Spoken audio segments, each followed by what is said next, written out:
ओम नमो भगवते वासुदेवाय। ओम नमो भगवते वासुदेवाय। ओम नमो भगवते वासुदेवाय। ओम नमो भगवते वासुदेवाय। ओम नमो भगवते वासुदेवाय। ओम नमो भगवते वासुदेवाय। ओम भगवते वासुदेवाय।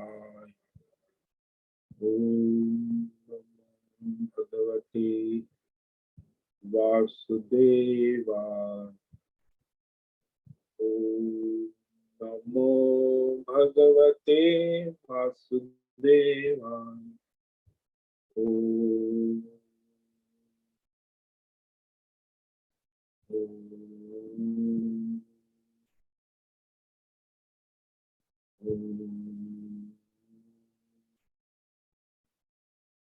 ओम श्री परमात्मने नमो नमः।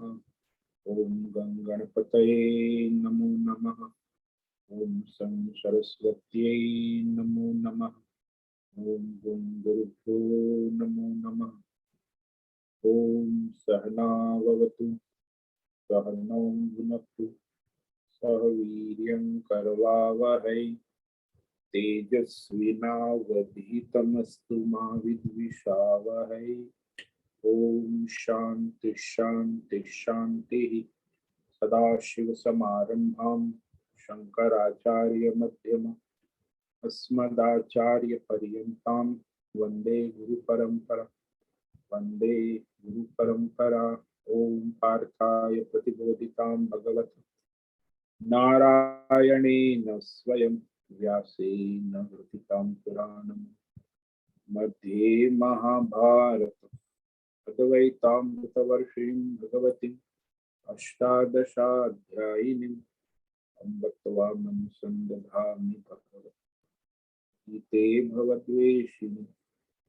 वसुदेवसुतं देवं कंसचाणूरमर्दनं देवकी परमानन्दं कृष्णं वन्दे जगद्गुरुं। नमस्ते परमं ब्रह्म सच्चिदानन्दरूपाय निर्गुणाय नमस्तुभ्यं ओंकाराय नमो नमः। सर्वे दुर्गाणि तरन्तु सर्वे भद्राणि पश्यन्तु सर्वे सद्बुद्धिमाप्नोतु सर्वे सर्वत्र नन्दतु सर्वे सर्वत्र नन्दतु। ओम तत्सत्। ओम ओम ओम। आप सभी ऑनलाइन नेटवर्क पर उपस्थित भगवत गीता श्रवण साधकों को आज प्रातः का अभिवादन अभिनंदन अभिवंदन। हरि ओम हरि ओम हरि ओम। हम सबको आज का यह दिव्य दिन तन मन धन जन देश काल विषय वस्तु अवस्थाएं अध्यात्म भौतिक दैवी व्यष्टि समष्टि क्षेत्र सभी को अपने अपने पूर्व में अनंत जन्मों में किए हुए संचित पाप पुण्य धर्म अधर्म पके हुए फल स्वरूप वर्तमान में आज अपने अपने प्रारब्ध अनुसार परमेश्वरी अचिंत्य योग माया के माध्यम से प्रसाद स्वरूप में प्राप्त हुआ है। अतः आज का यह दिव्य दिन परमार्थ हेतु निष्काम सेवा यज्ञ देव यज्ञ ऋषि यज्ञ पितृ यज्ञ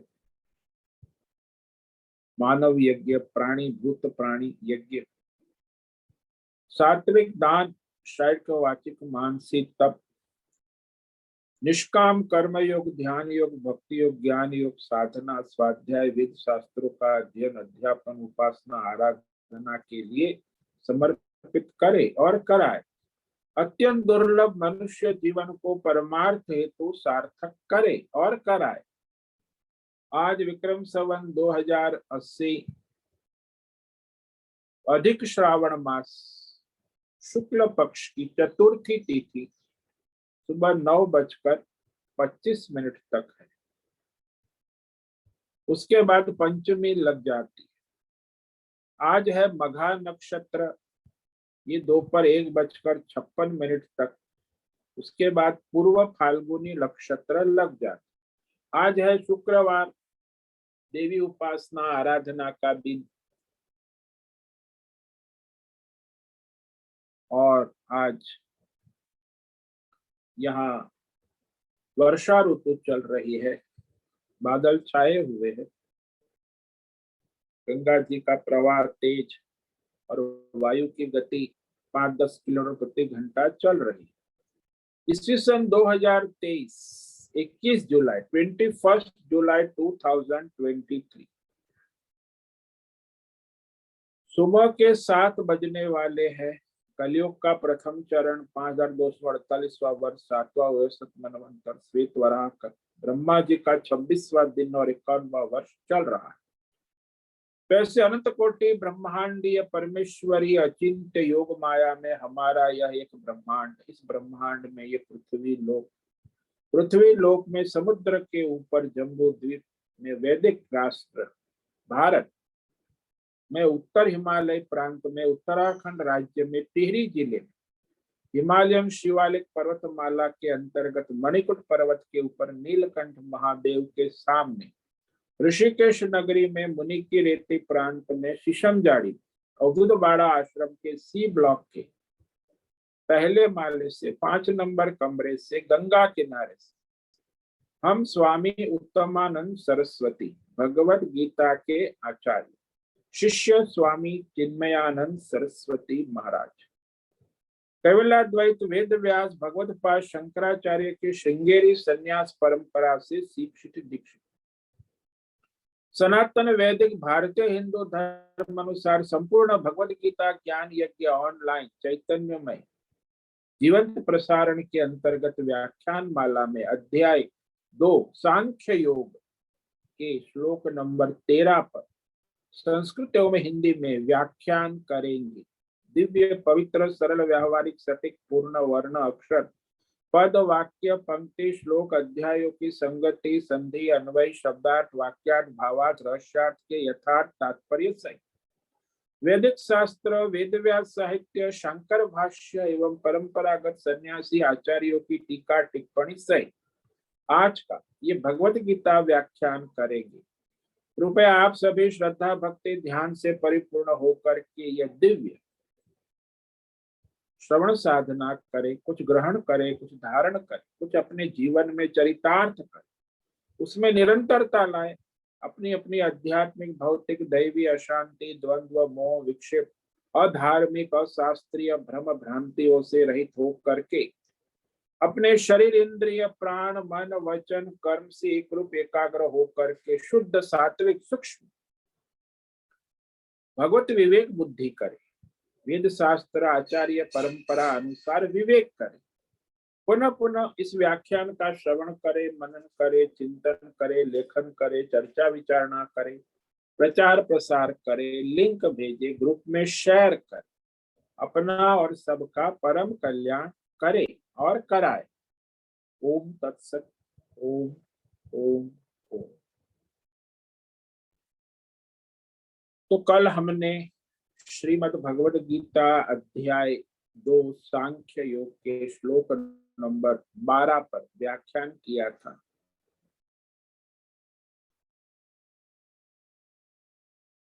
तो परमात्मा के तत्व को नहीं जानना रूपी मूल अज्ञान जब तक निवृत्त नहीं होता तब तक ये शोक मोह की निवृत्ति नहीं होती। इसीलिए जो अच्छे वैद्य है, डॉक्टर है, वह मूल रोग को जानकर उसका निवारण करते। तो ये जो रोग है शोक मोह अज्ञान से उत्पन्न रोग, उसकी निवृत्ति का उपाय भगवान बताते हैं कि इस आत्मा के विषय में शोक करना उचित नहीं है, क्योंकि आत्मा नित्य है, सत्य है, आनंद स्वरूप है।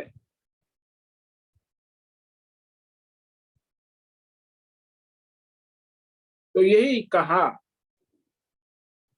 श्लोक नंबर 12 में कल कहा था, न त्वेवाहं जातु नासं न त्वं नेमे जनाधिपा न चैव न भविष्यामः सर्वे वयमतः परम्। तो इस आत्मा की महानता कह रहे कि अरे अर्जुन, न तो ऐसा ही है कि मैं जो श्री कृष्ण अवतार परमात्मा ईश्वर का स्वरूप किसी काल में नहीं था, यानी तीनों काल में मैं हूं। त्वम न आसी, तुम नहीं थे, या ये राजा लोग भी नहीं थे, ऐसा भी नहीं है।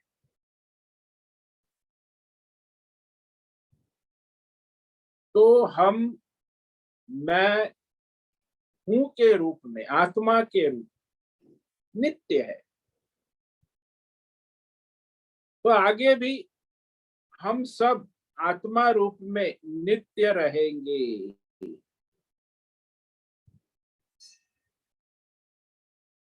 तो यहाँ स्पष्ट कर दिया कि आत्मा नित्य है, शाश्वत है, आनंद स्वरूप है। तो आत्मा की नित्यता जो है कैसी है, ये अब कह रहे हैं श्लोक नंबर 13 में कि इस आत्मा की नित्यता कैसी है। तो मनुष्य को ये विवेक करना आवश्यक है कि वो अपने आप को जानता क्या है, समझता क्या है। भाई, भौतिक शरीर वाला समझता है, अध्यात्म सूक्ष्म शरीर वाला समझता है, या दैवी शक्ति वाला देवता समझता है, या फिर ईश्वर समझता है, या फिर परमेश्वर आत्मा समझता है। तो ये 5 दृष्टि अपने बारे में होती है सब। जो जड़ बुद्धि वाले होते, वो अपने आप को भौतिक शरीर, स्त्री पुरुष मनुष्य देह समझते हैं, उससे आगे उनकी बुद्धि नहीं। थोड़ा कोई विवेक किया, सत्संग है, तो सूक्ष्म शरीर की अपने आप को समझते हैं कि ये सूक्ष्म शरीर मैं हूं, मन बुद्धि आदि। और भी कोई विवेक जिसने किया है तो दैवी गुणों को समझ, तो दैवी शक्तियां समझते हैं, तो दैवी शक्ति संपन्न जानते हैं। उससे भी अलग दृष्टि होती है चौथी की, मैं ईश्वर हूं, ईश्वरीय दृष्टि, सगुण साकार। और उससे भी सूक्ष्म है कि मैं आत्मा हूं, परमात्मा हूं। तो ये आत्म दृष्टि जो है वही मनुष्य को नित्यता प्रदान करती। बाकी ये भौतिक दृष्टि, अध्यात्म दृष्टि, दैवी सृष्टि या ईश्वरीय दृष्टि मनुष्य को नित्यता प्रदान नहीं, क्योंकि वो अनित्य है। उसमें उसने नित्यता मान ली है अज्ञान से। जो अनित्य है उसको नित्य मान, यही तो अज्ञान है ना। भाई, नित्य तो परमात्मा है, उसकी आत्मा है, बाकी सब अनित्य है। तो ये आत्मा की नित्यता कैसी है? तो ये कह रहे हैं, देहिनोऽस्मिन् यथा देहे कौमारं यौवनं जरा तथा देहांतर प्राप्ति धीरस्तत्र न मुह्यते।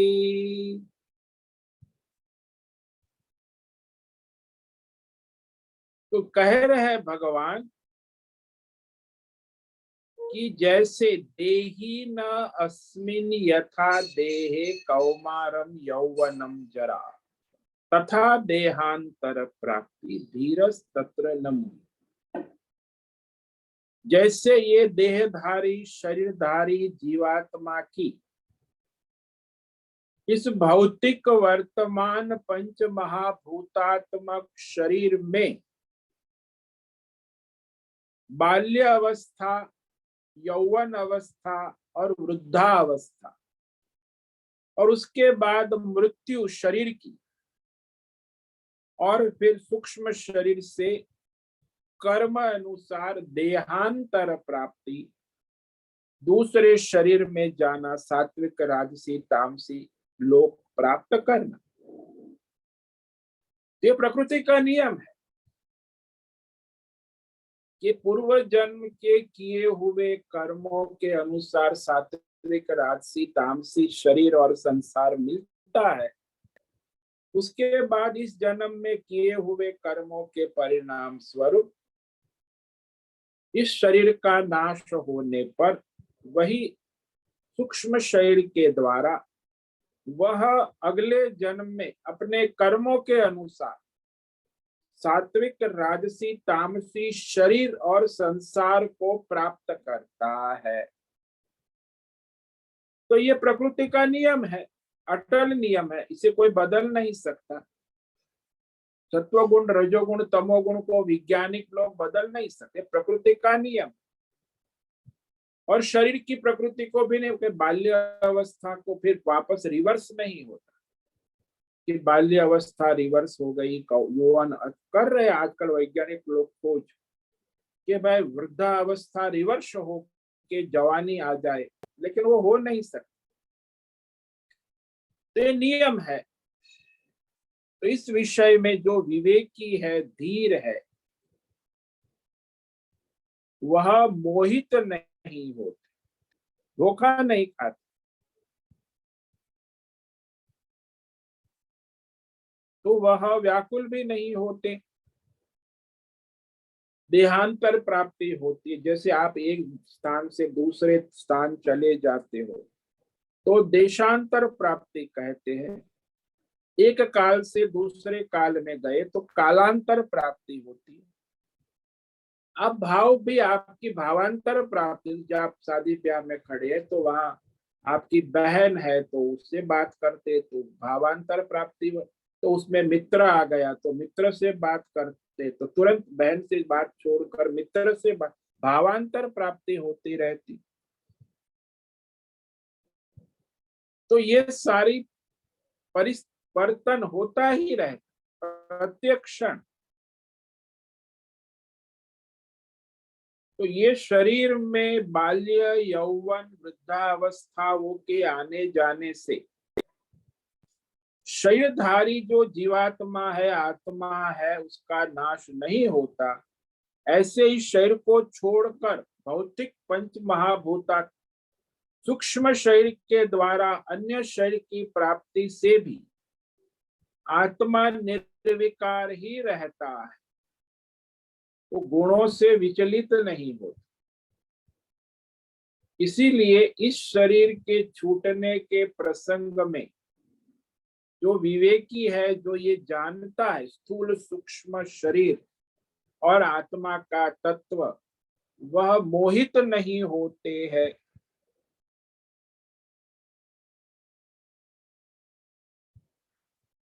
तो भौतिक शरीर जो है, ऐसा कहते हैं हम शोक की प्राधान्यता,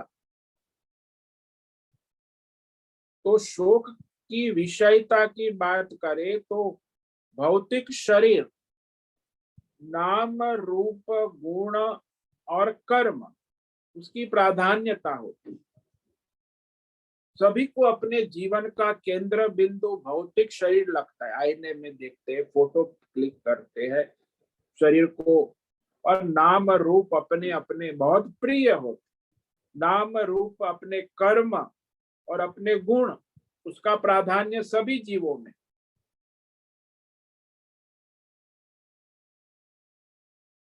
तो जीवन में मनुष्य कभी सुखी रहता है, कभी दुखी होता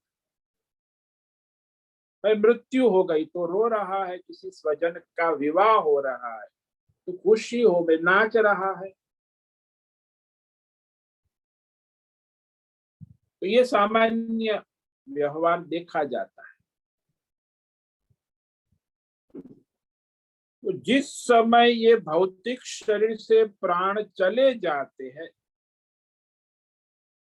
लेकिन दूसरे जो आसपास स्वजन है उनके प्राण चल रहे हैं, और जिसके प्राण चले गए उसमें शोक होता है।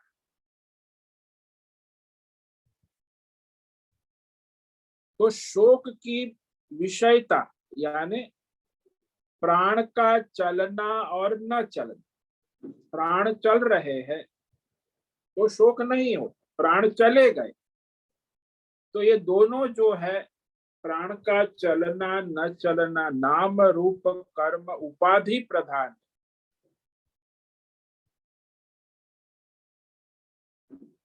जब हम नाम रूप कर्म गुण उपाधि को प्रधान मानते हैं अपने भौतिक शरीर, तब नाम रूप की अनेकता भी होती है।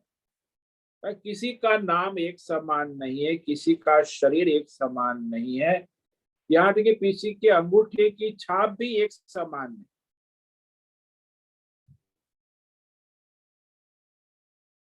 लेकिन नाम रूप तो अनेक है, किंतु आत्मा एक है, सबके प्राण भी एक है। ऐसा समझ लो कि देखने वाला दृष्टा कहा जाता है, सुनने वाला श्रोता कहा जाता है।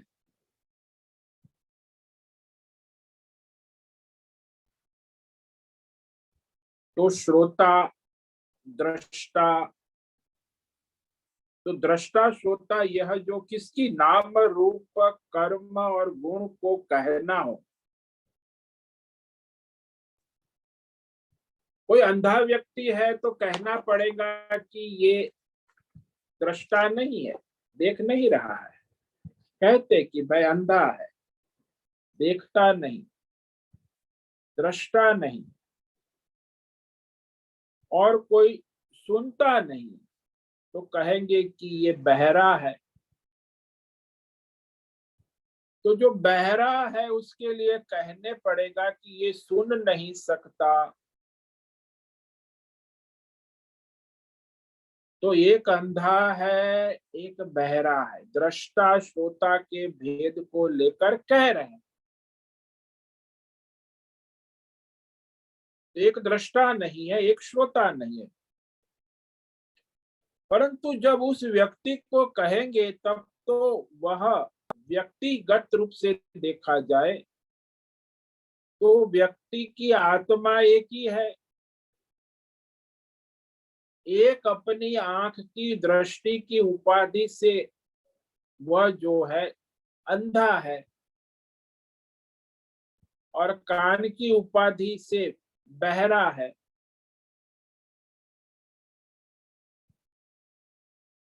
तो अंधा और बहरा ये किसका गुण है?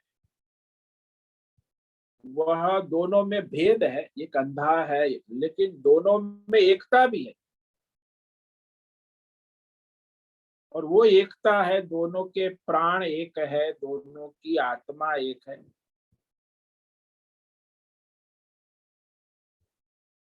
किंतु जो दृष्टा है वो बहरा होने से श्रोता नहीं है, और जो श्रोता है वो दृष्टा नहीं है, क्योंकि वो दोनों में भेद है। नाम रूप कर्म उपाधि की प्रधानता से अनेकता है। सो सभी के नाम रूप कर्म और गुण की प्रधानता से उपाधि उसकी उन्होंने अपनी अपनी धारण की है कि मैं देवदत्त हूँ, मैं भिखारी हूँ, मैं अंधा हूँ। ये सब जो है उपाधि की प्रधानता हो। प्राण की दृष्टि से, आत्मा की दृष्टि से विचार करे तो उसमें कोई भेद नहीं।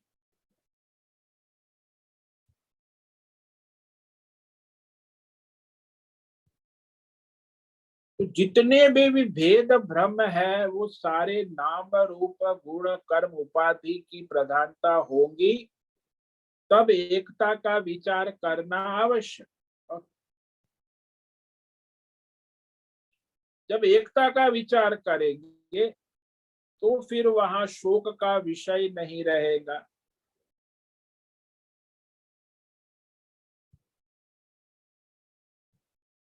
ये विवेक आवश्यक है कि भाई इतने भेद है, हमारे अंदर भी है, हमारे बाहर भी है, लेकिन वहां आत्मा की एकता है।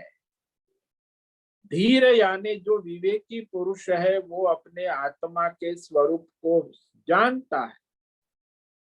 इसीलिए सारे परिवर्तन विकार उपाधि के सारे विकारों से वो मोहित नहीं हो सकते हैं।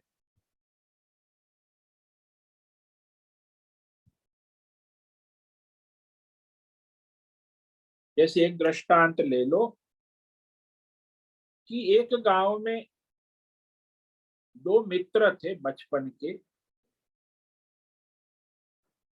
और गांव में नदी किनारे नहाने जाते हैं, खेलने जाते। एक दिन गए, एक रामू और श्यामू, दोनों पक्के मित्र।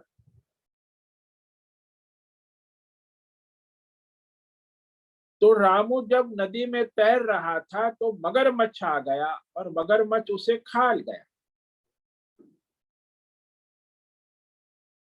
श्यामू बड़ा परेशान हो गया, घबराते हुए घर आया, कहा मगरमच्छ रामू को खा गया,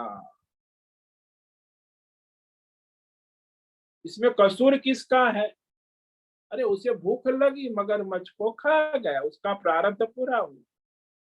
लेकिन बड़ा अनर्थ हो गया, गांव वाले इकट्ठा हो गए, मगरमच्छ कहाँ मिलेगा, वो तो नदी में बह के कहाँ चला।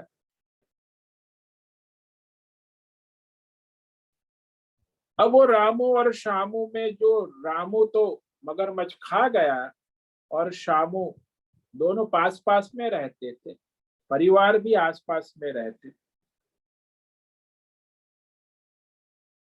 तो श्यामू जो जिंदा था उसके 8 साल हो गए, तो गांव उसके घर में उसकी यज्ञोपवीत संस्कार हो रहे, ब्राह्मणों का उपनयन होता है, बहुत बड़ा उत्सव होता है।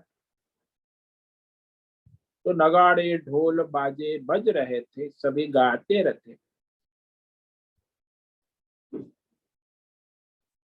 तो उत्सव था, बड़ी खुशी थी।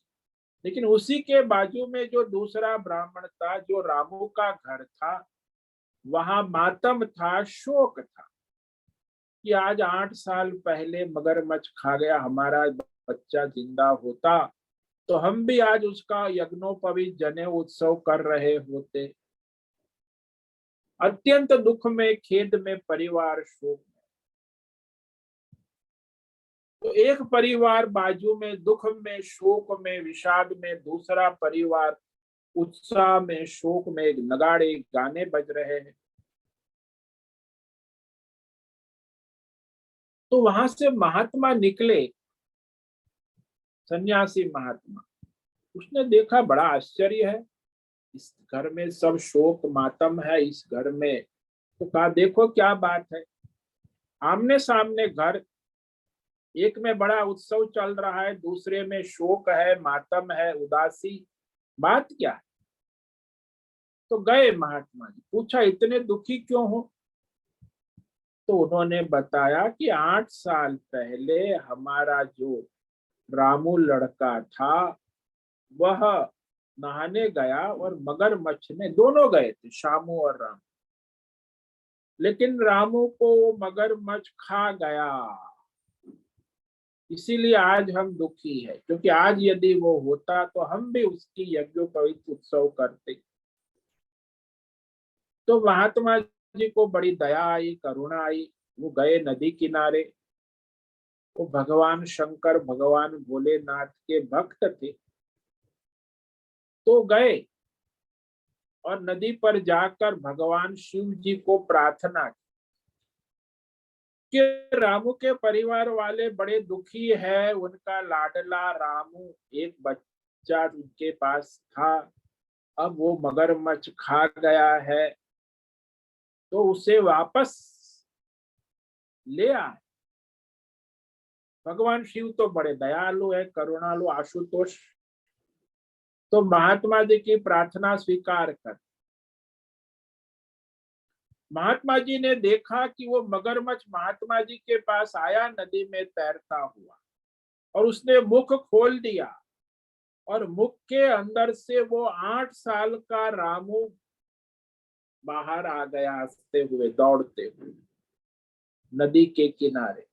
महात्मा जी बड़े प्रसन्न हो गए कि 8 साल का रामू जिंदा वापस आ गया। तो उसे लेकर उनके घर गए। रामू के घर में मातम था। अब वो रामू जिंदा 8 साल का जब घर में आया तो वहां भी प्रसन्नता का ठिकाना नहीं रहा।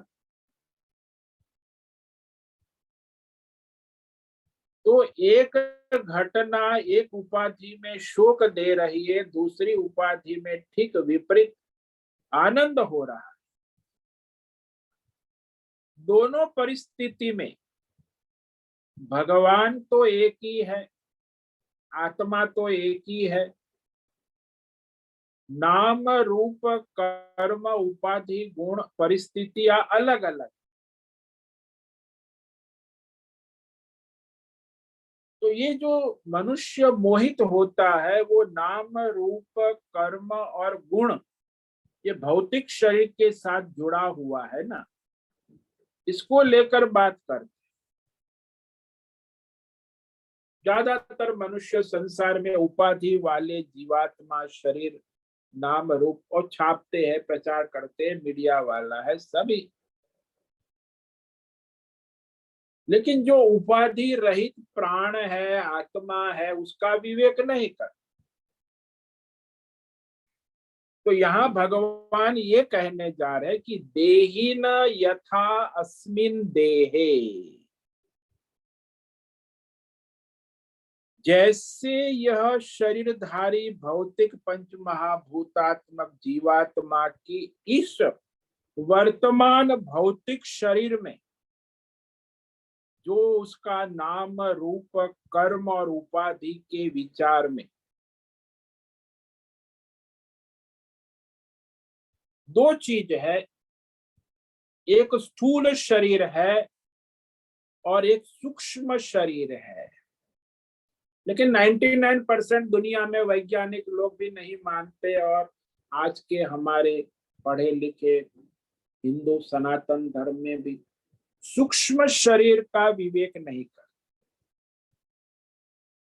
तो केवल भौतिक शरीर ही है, इसके बाद कुछ।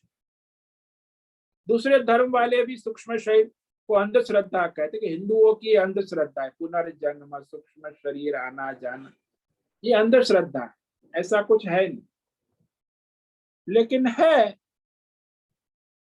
तो सूक्ष्म शरीर और स्थूल शरीर, इसका विवेक यहाँ भगवान कराते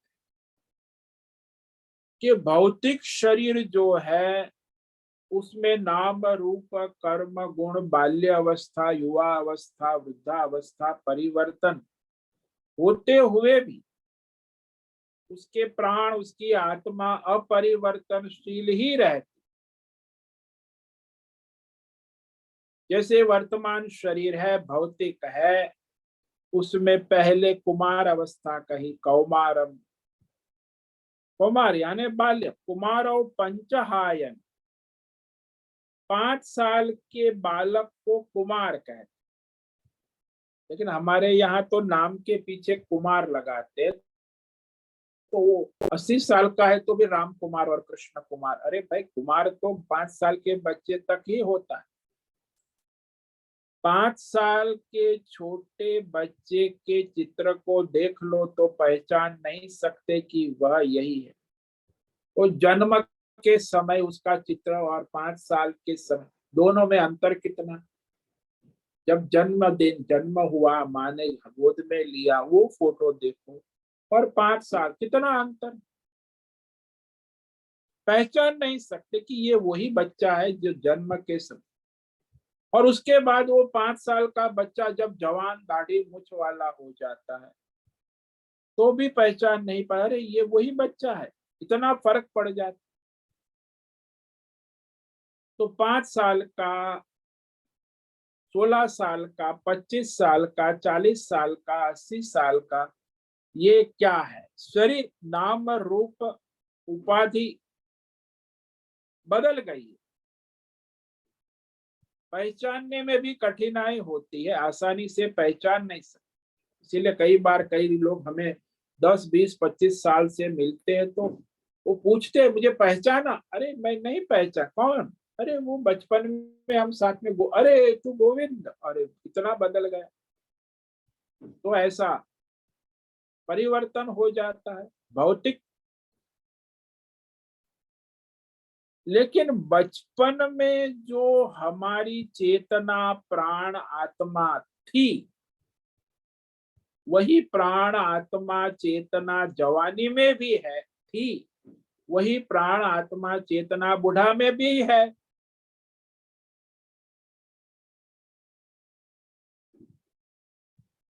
तो बचपन में जो माँ ने सिखाया था वो अभी याद है। कैसे याद करा? माँ ने मुझे सिखाया था, त्वमेव माता च पिता त्वमेव, तो वो प्रार्थना आज भी मुझे याद। तो उसकी चेतना, उसके प्राण, उसकी प्रज्ञा, उसकी आत्मा के आधार पर वो बचपन की यहाँ वर्तमान में एकात्मता स्पष्ट हो जाती कि एक तत्व है जो सभी बचपन जवानी बुढ़ापे को एक करता है।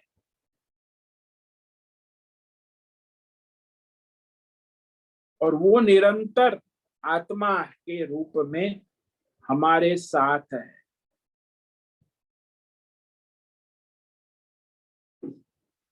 और वही जो चेतना कहो, आत्मा कहो, तो पूर्व जन्म के संस्कार से वर्तमान जन्म में भी वो बचपन से अपने माँ का दूध पीने लगता है, रोने लगता है। ये सब संस्कार पूर्व के।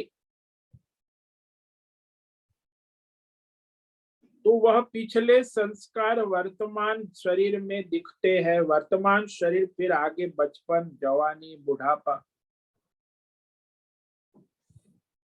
तो ये निश्चित होता है कि बच्चे को पूर्व के संस्कार है वर्तमान और आगे भी जो भी वो अगले जन्म में देहांतर प्राप्ति करेगा तो वहां भी उसका वह कर्म संस्कार बने रहे।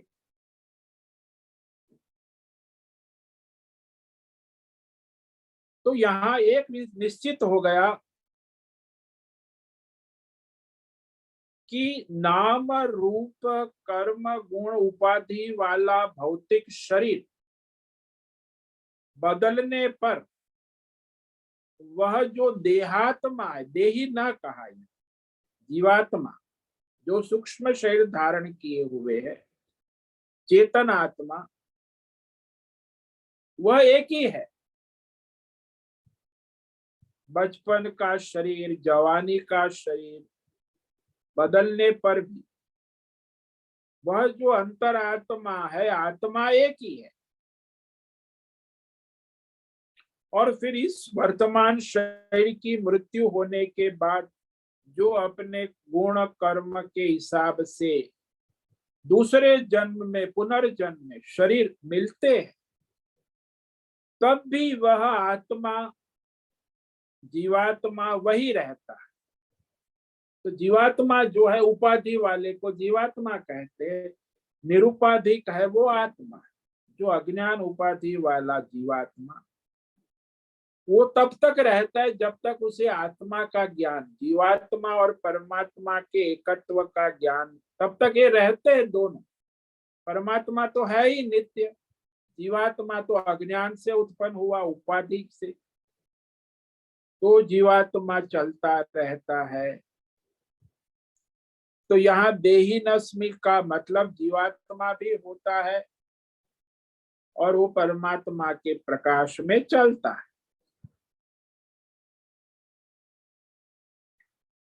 तो शरीर बदलते रहे,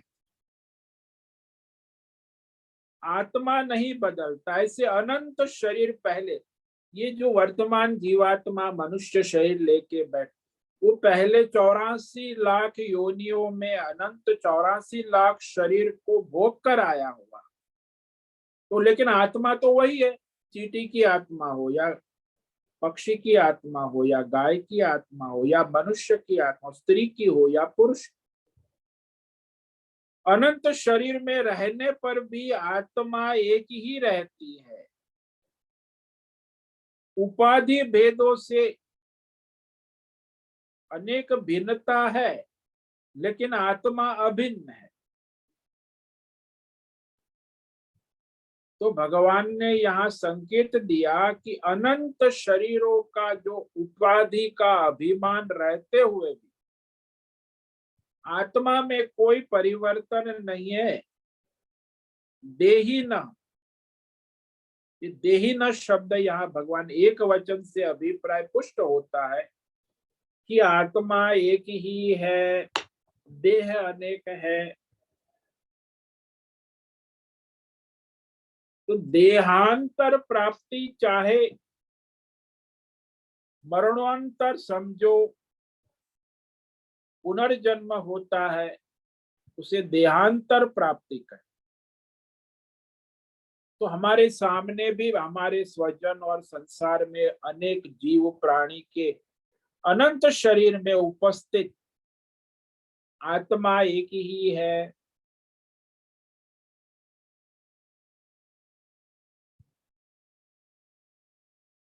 तो देहांतर की प्राप्ति होने पर मनुष्य व्याकुल हो जाता, अरे अब मैं जा रहा हूं,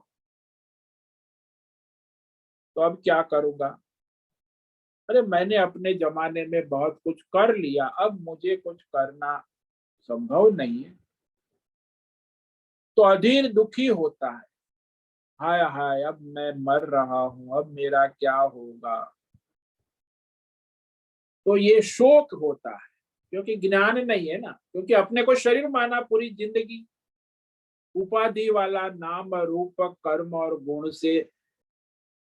तो मृत्यु के समय उसे तो शोक होता है, उसके स्वजनों को भी शोक होता है, तो उन्होंने भी उसे शरीर माना, नाम रूप गुण कर्म उपाधि वाला। तो मरने वाला भी शोक में जा रहा है मर के, और जो स्वजन आसपास है वो भी शोक में डूबे हुए हैं। तो जिसे आत्मा का विवेक, धीर पुरुष का इस विषय में, जो आत्मज्ञानी है, धीर है, वह मोहित नहीं होते, न मुह्यन्ति। तो इस प्रकार आज हमने इस श्लोक पर विचार किया। इस पर ये धीर शब्द जो है ना, तो धैर्य किसको कहते, ये बहुत महत्व का, इस पर कल हम विचार करेंगे कि जो धीर पुरुष है वो कभी मोहित, तो धैर्य जो है ये बुद्धि का विवेक है।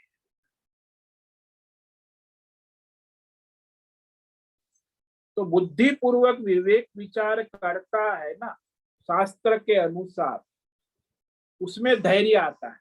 जो अपनी मनमानी अपनी बुद्धि से विचार करते हैं ना, उसमें धैर्य नहीं आता।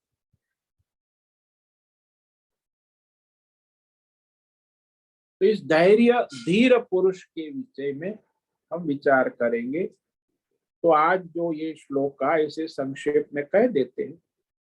देहिनोऽस्मिन् यथा देहे कौमारं यौवनं जरा तथा देहांतर प्राप्ति धीरस्तत्र न मुह्यते। जैसे जीवात्मा देहधारी भौतिक नाम रूप कर्म गुण उपाधि वाला, उसमें बाल्य अवस्था, यौवन अवस्था, वृद्धावस्था होती है, और फिर मृत्यु होती है शरीर की। तो देहांतर प्राप्ति, सूक्ष्म शरीर से अपने कर्म अनुसार सात्विक राजसी तामसी शरीर और संसार की प्राप्ति होती। सभी को वर्तमान में भी सभी को अपने कर्मों के अनुसार सात्विक राजसी तामसी शरीर और संसार प्राप्त है।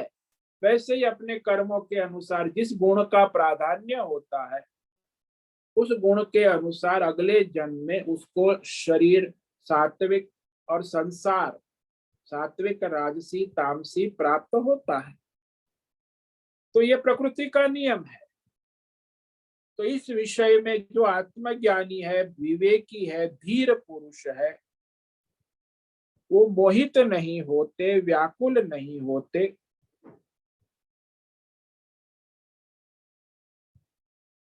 तो इस प्रकार ये मनुष्य संसार में ये धैर्य होना बहुत ही आवश्यक है। तो हमारे सनातन धर्म में धैर्य को सबसे बड़ा गुण कहा है धर्म में, क्योंकि धर्मों को धारण करना ये धैर्य के बिना हो नहीं सकता। भाई जीवन में, व्यवहार में जिसके मनुष्य में धैर्य नहीं है, वो धर्म को धारण नहीं कर सकता। धैर्य होगा तो सारे धर्म आ जाए। इसलिए भगवान ने कहा धीरस तत्र न मुह्यति, धीर को मोह नहीं होता। यह जानता है ये शरीर, मन, इंद्रिया, ये सब चेष्टाएं होती है, इसमें अधीरता की जरूरत नहीं है। तो आज मैंने जो धर्म किया, सत्य बोला, उसका फल अवश्य होगा, लेकिन मनुष्य धैर्य नहीं रखता। क्यों? क्योंकि वो सोचता है कि मुझे जल्दी से जल्दी लाभ हो जाए, फल मिल जाए, और ये धैर्य छोड़ देता है, तभी वो अधर्म करने लगता है। तो धर्म अधर्म की दो सीमा हो गई। धैर्य में है तो धर्म की मर्यादा, धैर्य गया तो फिर अधर्म की ओर चला जाता है। ये मनुष्य का स्वभाव है। इस पर हम कल विचार करेंगे। ओम नमो नारायणाय, ओम नमो नारायणाय, ओम नमो नारायणाय, ओम नमो नारायणाय, ओम नमो नारायणाय। कायेन वाचा मनसेन्द्रियैर्वा बुद्ध्यात्मना वा प्रकृते स्वभावः करोमि यद्यत् सकलं परस्मै नारायणायेति समर्पयामि, नारायणायेति समर्पयामि। ओम सर्वे भवन्तु सुखिनः, सर्वे सन्तु निरामया, सर्वे भद्राणि पश्यन्तु, माँ कश्चित् दुःखमाप्नुयात्, अस्तु माँ सद्गमय, तमसो माँ ज्योतिर्गमय, मृत्योर्मामृतंगमय। ओम पूर्णमद पूर्णमिदं पूर्णात् पूर्णमुदच्यते पूर्णस्य पूर्णमादाय पूर्णमेवावशिष्यते। ओम शांति शांति शांति। शंकरं शंकराचार्यं केशवं बादरायणं सूत्रं भाष्यकृतौ वन्दे भगवन्तौ पुनः पुनः। ईश्वरो गुरुरात्मेति मूर्तिभेदविभागि व्योमवद्व्याप्तदेहाय दक्षिणामूर्तये नमो। ओम गुं गुरुभ्यो नमो नमः। ओम तत्सत् ब्रह्मार्पणमस्तु। ओम ओम ओम।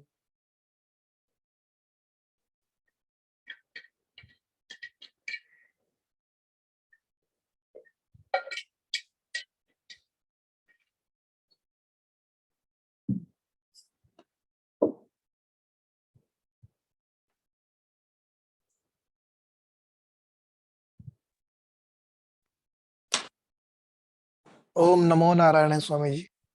ओम नमः। बोलो राजेश। स्वामी जी, अभी जो आपने विवेक कराया कि इस जन्म में जो हम कर्म करते हैं उसके फल स्वरूप में हमें अगले जन्म में, वो पुनर्जन्म में वो जीव हम धारण करते हैं। तो ऐसी कोई शक्यता है कि इस जन्म में हम ऐसे कर्म करें कि ये जन्म मरण का जो चक्र है ये हम पूरी तरह से रोक सके? ऐसा कोई किसी का हुआ है या ऐसी कोई शक्यता है? हाँ, यदि आत्मज्ञान हो गया आपको कि मैं ये शरीर नहीं हूँ और अपने जीवात्मा के अज्ञान से मुक्त हो गए, आत्मज्ञान में स्थित हो गए, तो कई लोग मुक्त, उसी को तो मोक्ष कहते हैं ना। एक बार मुक्ति हो गई, आत्मज्ञान में स्थित हो गया कि मैं ये शरीर, स्थूल सूक्ष्म शरीर और संसारी नहीं हूँ, मैं आत्मा हूँ, सच्चिदानंद मेरा स्वरूप है। तो जब आप कहते हो कि मैं राजेश हूं, और बचपन से आप सुनते आए हो दूसरों को कहते हुए कि आप कौन हो, मैं राजेश हूं। अब आप ये वाक्य बोल रहे हो, इसमें मैं राजेश हूं, इसमें राजेश जो है वो ये नाम रूप गुण कर्म उपाधि है। शरीर को आपने राजेश कहा, भौतिक शरीर, सूक्ष्म शरीर। अब आप कहो कि मैं हूं, इसकी आप खोज करो कि मैं राजेश नहीं हूं, केवल मैं हूं। तो मैं हूं में मैं जो है ना वो प्राण है, तो प्राण हमेशा रहेंगे। इसलिए सब लोग मैं बोलते हैं। ये प्राण है, और मैं हूं जो है ना, उसमें हूं है वो परमात्मा है। मैं राजेश हूं में राजेश स्थूल सूक्ष्म शरीर है, वो जन्म मरण के चक्कर में रहेगा, उपाधि। यदि उसे ज्ञान हो कि मैं हूं, और यदि मैं प्राण हूं ऐसा ज्ञान हुआ, तो भी वो अपने प्राण के द्वारा वो प्रजापति ब्रह्मा जी के लोक में रहेगा। लेकिन उसे ज्ञान हो कि मैं हूं, परमात्मा हूं, तो प्राण जो है वो परमात्मा का परछाई है, प्रतिबिंब है। तो केवल हूं, ये हूं का बोझ जिसको हो जाए, तो वहां ये दोनों चीज को निकालना होगा, जीव और ईश्वर। मैं ईश्वर हूं, और ये मैं राजेश हूं, ये जीव है। जीव और ईश्वर का भेद समाप्त हो गया, तो केवल हूं रहे, हूं, और वो ही परमात्मा है। वो अस्तित्व, भांति प्रिय अस्तित्व है, नित्य है, शाश्वत। तो वो आप मैं हूं का अनुभव किसके आधार पर करते हो? मैं हूं तो शरीर है, कि शरीर है तो मैं हूं? जो अज्ञानी लोग कहेंगे ये शरीर है इसीलिए मैं हूं, वो अज्ञानी है। लेकिन जो ज्ञानी है वो कहेगा मैं हूं इसीलिए शरीर है, सूक्ष्म शरीर है, संसार है, क्योंकि मैं उसका आत्मा हूं, आधार हूं। अरे भाई, मिट्टी है तो घड़ा है, कि घड़ा है इसीलिए मिट्टी है? तो अज्ञानी लोग कहेंगे घड़ा है इसीलिए मिट्टी है, लेकिन ज्ञानी कहेगा नहीं, मिट्टी है इसीलिए घड़ा उत्पन्न होता है, रहता है, नष्ट होता है। यदि मिट्टी नहीं है तो फिर घड़ा कहाँ उत्पन्न होगा, कहाँ रहे? ऐसे ही आत्मा है तो शरीर उत्पन्न होंगे, स्थूल सूक्ष्म शरीर रहेंगे, वो नष्ट होंगे, उसके नाम रूप गुण कर्म बदलते रहेंगे। ऐसे घड़े के रूप नाम रंग बदलते रहेंगे, लेकिन मिट्टी तो वही रहेगी ना। इसीलिए अज्ञान से जीवात्मा इस नाम रूप उपाधि में बंधा रहता है। जब उसे ज्ञान होता है तो उस नाम रूप कर्म और गुण की उपाधि से मुक्त हो जाता है। तो वो जो ज्ञान होगा उसमें स्थिति, वो कैसे होगा भाई ज्ञान में स्थिति? तो एक तो मनुष्य जो अपना स्वधर्म करता है ईश्वर को समर्पित भाव से, तो वो स्वधर्म करने के बाद उसका जो है निष्काम भाव से कर्म योग करता है, ध्यान योग करता है, तो उसकी बुद्धि में फिर ज्ञान योग की योग्यता। तो पहले स्वधर्म है, फिर निष्काम स्वधर्म करने के बाद ध्यान योग, भक्ति योग, ज्ञान योग साधना। उसकी बुद्धि में ये ज्ञान दृढ़ हो जाता है कि मैं शरीर नहीं, मैं आत्मा। तो जो स्वधर्म करता है उसके लिए संभावना है, जो अधर्म करता है उसके लिए शब्द ज्ञान होता है कि मैं आत्मा हूं, बोलेगा। जैसे वो शराबी है, वो बोलेगा कि मैं राजा हूं। ऐसे शराब पीने से राजा कोई हो नहीं जाता, तो उसकी योग्यता बनानी पड़ती। इसीलिए जो धर्मात्मा है वो निष्काम कर्म योग के द्वारा अपनी योग्यता बना के इस आत्मज्ञान को अपनी बुद्धि में धारण कर वह अपने आत्म स्वरूप में स्थित हो जाता है। तब ये सारे जो है जीव भाव के सारे बंधनों से, उपाधियों से मुक्त हो जाते। तो इस जन्म में भी हो सकता है, अभी शुरू करेंगे तो आगे भी अगले जन्म में भी हो सकता है। तो ऐसा है, कोई भी मनुष्य परमार्थ कभी भी कर सकता है।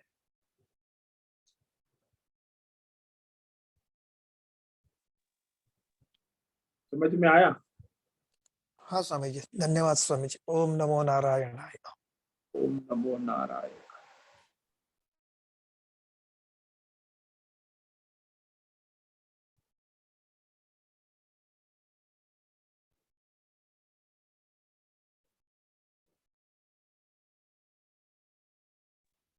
ओम नमो नारायण स्वामी जी।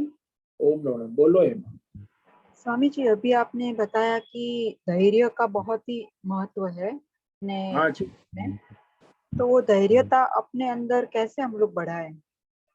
वही अपना स्वधर्म करो, निष्काम भाव से करो, तब सकाम फल वाला धैर्य कैसे? उसे फायदा चाहिए, जल्दी मिल जाए, फायदा फायदा फायदा। तो सकाम कर्म करने वाला तो धैर्य नहीं रखेगा, उसे जल्दी जल्दी फल मिलना चाहिए।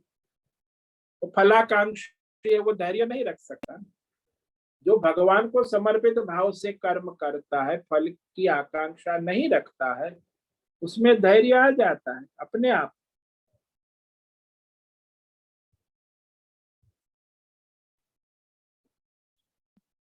इसलिए आज के संसार में जो लोग कामना वाले हैं, फल चाहते हैं, वो धैर्य कहाँ है?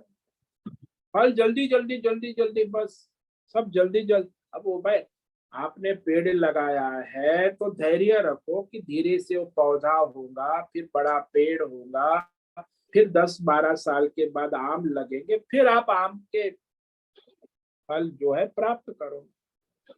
ये तो पेड़ लगाया नहीं और फिर वो आम कब आएंगे, आम कब आए, अभी नहीं आए, अभी तो पेड़ बड़ा हो रहा है, अभी नहीं आए, इस साल अगले साल आएंगे, अरे इस साल नहीं आए।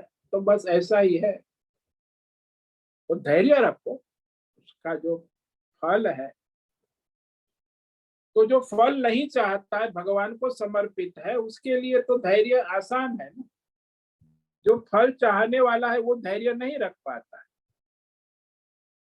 इसलिए मोहित रहता है।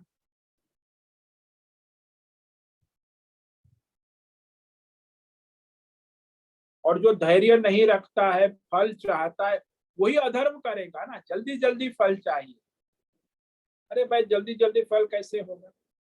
अपने कर्मों के अनुसार ईश्वर प्रकृति का नियम है, उस अनुसार आएगा। तो शॉर्टकट, ये शॉर्टकट है, वो अधर्म है। धैर्य नहीं है, जल्दी फल लाभ फायदा करने, करोड़पति, आज तो सबको जल्दी जल्दी करोड़पति अरबपति बन जाना है, शॉर्टकट।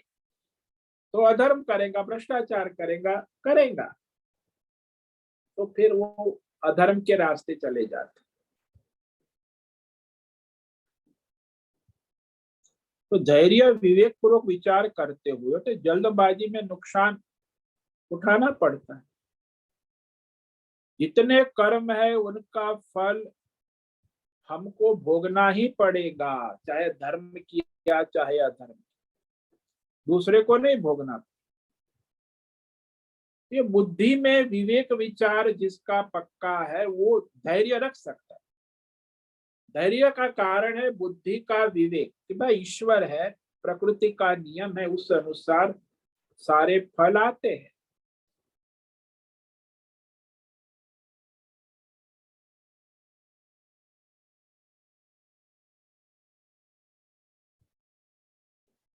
समझ में आया?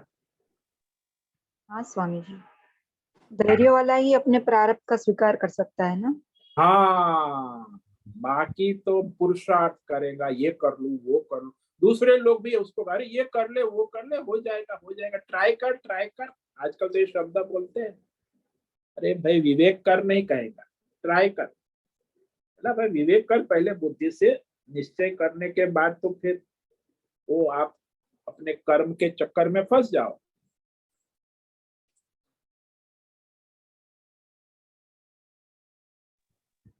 हाँ स्वामी जी, बहुत बहुत धन्यवाद। ओम नमो नारायण।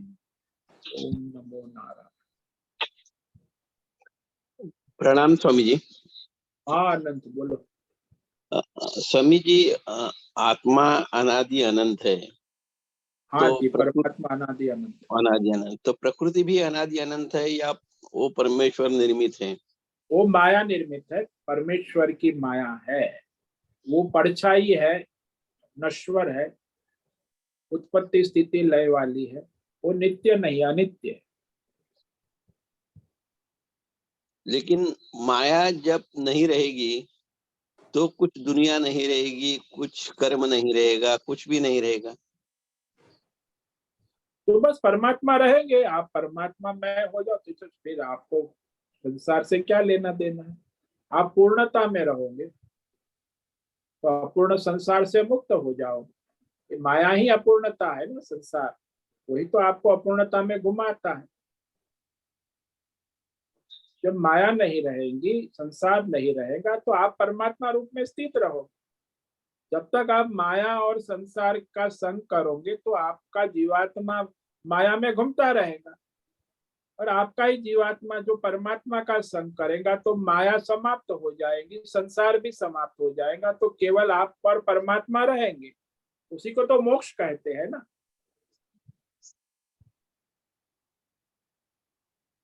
इसीलिए हमें भय लगता है कि संसार नहीं रहेगा तो क्या होगा, माया के बिना कैसे ये मोह है, अज्ञान है,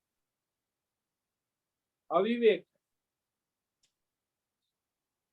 अरे वो तो माया भगवान की है, उसको भगवान और जीव के अधीन नहीं है। जीव का कर्तव्य माया से मुक्त होना है कि माया के चक्कर में घूमना है।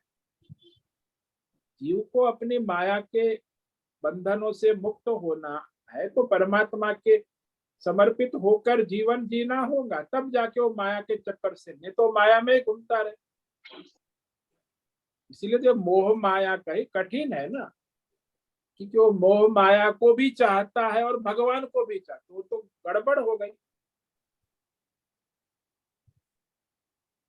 दोनों कैसे आप प्राप्त करोगे? मोह माया भी चाहिए और परमात्मा भी। माया छोड़ेंगे तब परमात्मा को प्राप्त करोगे। तो इसी के लिए तो साधना, ये सारी मोह माया से बाहर निकल, ये जो निष्काम कर्म योग, ध्यान योग, भक्ति योग, ज्ञान योग साधना करके वो जीवात्मा उससे बाहर निकलता है, नहीं कि वो मोह माया में पड़ा रहे। समझ में आया? हाँ स्वामी जी। ओम नमो नारायण। ओम नमो।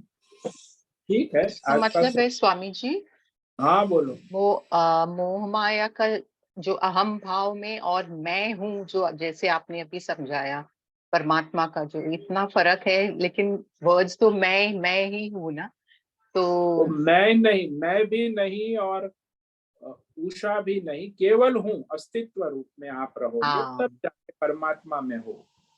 बिना जब नाम तक, रूप के। हाँ, बिना नाम रूप के केवल हूँ। जब मैं कहोगे तो समष्टि आया, और उषा कहो तो व्यष्टि आया, शरीर और संसार। तो समष्टि ईश्वर जो है मैं, जिसे ब्रह्मा जी कहो, मैं पहले ब्रह्मा जी ने मैं कहा था कि मैं ब्रह्मा हूँ, यानी हाँ, मैं ईश्वर हूँ। और वही मैं है जो हम बाद में जीव बन के कहते हैं कि मैं जीव हूँ। और वो दोनों जीव और ईश्वर का एकत्व हो जाएगा तो हूं में आ जाए, केवल है, अस्ति। जीव ईश्वर का भेद समाप्त हो गया तो एक मात्र मैं हूं का रहा, अस्ति। समझ में आया? हाँ, अभी समझ में आया, लेकिन जो वर्ड्स है वही है ना, तो अहम और मैं। लेकिन अब जब मैं से मैं में हूँ जोड़ते हैं तो फर्क आ जाता हाँ, मैं हूं में आप केवल हूं को पकड़ो, मैं को है। ईश्वर समझो और उषा को जीव समझो। जीव और ईश्वर दोनों को आप छोड़ोगे तो केवल हूं ही रहेगा, परमात्मा। मैं प्रणाम हूँ। स्वामी। बहुत बहुत प्रणाम स्वामी धन्यवाद जी। स्वामी जी। हाँ, हाँ बोलो। प्रणाम स्वामी जी। मैं और अहम एक ही है? हाँ, अहम कहो मैं कहो, बात एक। तो अहम ब्रह्मास्मि मतलब मैं ब्रह्म हूँ? नहीं, वो ब्रह्मा यानी ब्रह्मा जी, प्रजापति। अहम ब्रह्मास्मि, जो आपका वेद का कुछ वाक्य है ना, अहम वो महावाक्य, ब्रह्मास्मि। हाँ, वो मैं परमात्मा हूँ ऐसा कहो तो मैं परमात्मा हूँ तो हूँ भी, मैं भी सब परमात्मा है, फिर वहां जीव ईश्वर का भेद नहीं रहेगा। वो उसमें मैं का और अहम का भेद नहीं रहता है। हाँ, उसमें ब्रह्म, नहीं भेद। मैं ईश्वर रूप हूँ। हाँ, मैं परमात्मा। अच्छा, प्रणाम स्वामी जी। ओम नमो नारायण। तो यही तो है ना, मैं जीव हूँ, मैं ईश्वर हूँ कि मैं परमात्मा, तीन बात हो गई ना। अगर ब्रह्म के साथ जुड़ जाता है तो मैं नहीं रहता। मैं नहीं रहता, केवल हूँ ही रहता है। अच्छा, प्रणाम। ओम नमो नारायण। ओम नमो नारायण। ठीक है, आज का समय पूरा हो रहा है। सभी साधकों को आज का ओम नमो नारायण, सबको ओम नमो नारायण। ओम नमो ओम नमो नारायण। नारायण। नमो नारायणाय स्वामी ओम जी। नमो नारायण। नारायणाय। ओम बहुत से निवेदन है, आज का सत्संग पूर्ण। नमो नारायणाय। ओम नमो नारायण। आज का यह दिव्य सत्संग हम यही पूर्ण करते हैं। सभी साधकों को ओम नमो नारायण। ओम नमो नारायणाय।